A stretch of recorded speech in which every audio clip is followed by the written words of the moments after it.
God's children all over the world who go to bed hungry at night.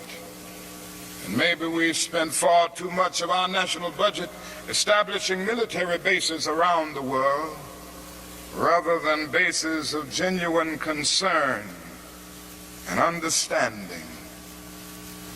But not only do we see poverty abroad, I would remind you that in our own nation, there are about 40 million people who are poverty-stricken. I have seen them here and there. I've seen them in the ghettos of the North. I've seen them in the rural areas of the South. I've seen them in Appalachia. I've just been in the process of touring many areas of our country, and I must confess that in some situations I have literally found myself crying. I was in Marks, Mississippi the other day, which is in Quitman County, the poorest county in the United States. I tell you, I saw hundreds of little black boys and black girls walking the streets with no shoes to wear. I saw their mothers and their fathers trying to carry on a little Head Start program, but they had no money. The federal government hadn't funded them. They were trying to carry on, and they raised a little money here and there, trying to get a little food to feed the children, trying to teach them a little something. And I saw mothers and fathers who said to me, not only were they unemployed, but they didn't get any kind of income, no old age pension, no welfare check or anything. I said, how do you live?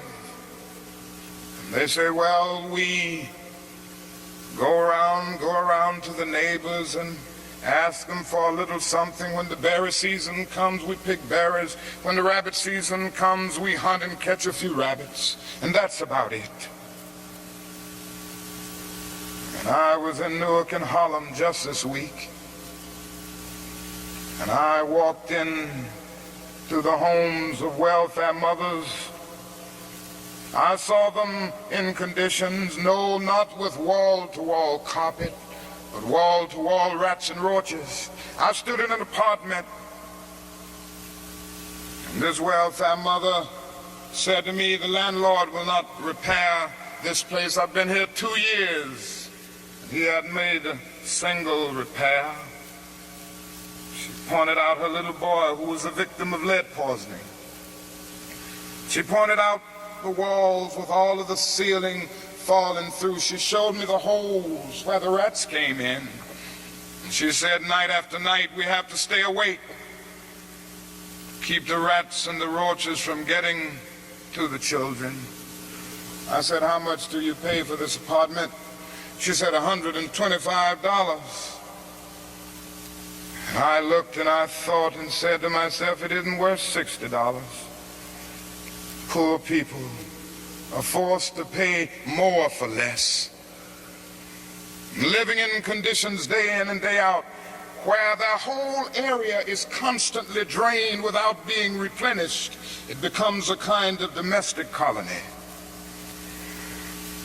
And the tragedy is, so often, these 40 million people are invisible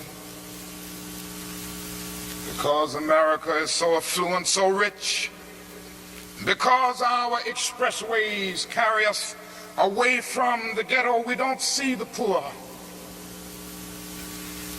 Jesus told a parable one day, and he reminded us that a man went to hell because he didn't see the poor. His name was Dives. He was a rich man. And there was a man by the name of Lazarus, who was a poor man, but not only was he poor, he was sick. Sores were all over his body. He was so weak that he could hardly move. But He managed to get to the gate of Dives every day, wanting just to have the crumbs that would fall from his table. Dives did nothing about it. And the parable ends saying, Dives went to hell, and there was a fixed gulf now between Lazarus and Dives. And that is nothing in that parable which says that Dives went to hell because he was rich. Jesus never made a universal indictment against all wealth. It is true that one day a rich young ruler came to him and he advised him to sell all, but in that instance Jesus was prescribing individual surgery and not setting forth a universal diagnosis.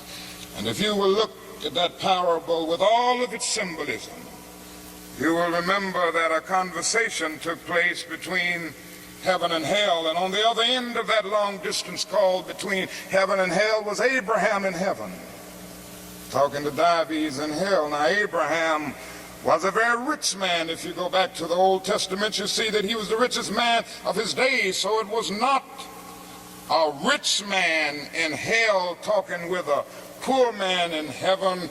It was a little millionaire in hell talking with a multimillionaire in heaven. Dives didn't go to hell because he was rich. Dives didn't realize that his wealth was his opportunity.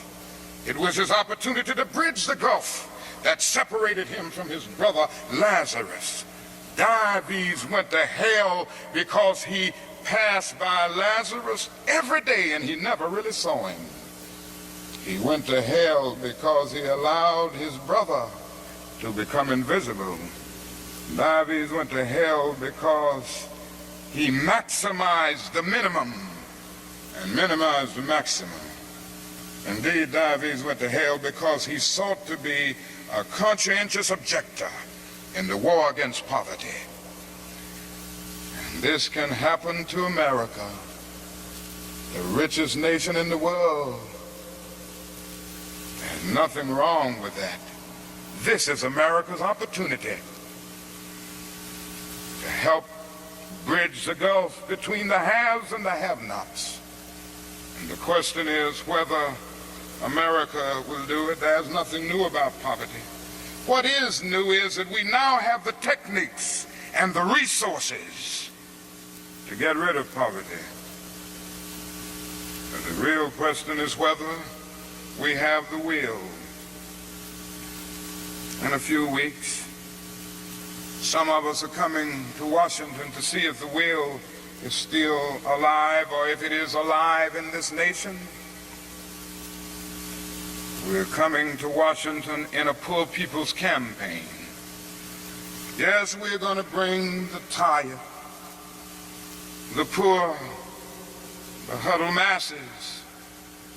We're going to bring those who have known long years of hurt and neglect. We're going to bring those who've come to feel that life is a long and desolate corridor with no exit sign.